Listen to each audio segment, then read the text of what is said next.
سأل عن الفجر الصادق ما هو؟ أم عبد الرحمن بارك الله فيك، الفجر فجران، فجر كاذب وفجر صادق.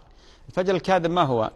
الفجر الكاذب سبحان الله العظيم هذا قبل الفجر الصادق ب25 دقيقة بنصف ساعة تقريبا يطلع ضوء من جهة الشرق عمودي وليس أفقي، لا عمودي، خاصة اللي يعيشون في الصحراء بعيد عن الأضواء يشوفون هذا الشيء في الظلمة الشديدة، يطلع ضوء عمودي وينتشر في السماء، اللي يشوفه يقول طلع الصبح سبحان الله العظيم، بعدين يختفي ويعقب الظلمة شديدة يرجع الليل من جديد.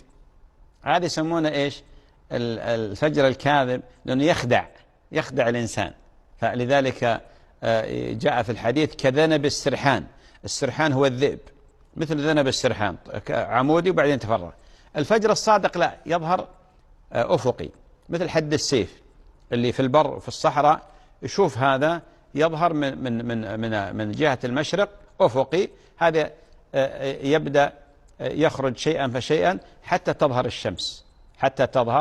الشمس. طبعا بالنسبة للفجر الصادق هذا الذي يحرم على الصائم الأكل والشرب، هو لما يبدأ ضوء الشمس قبل ظهورها من جهة المشرق أفقي وليس عمودي. بارك الله فيك.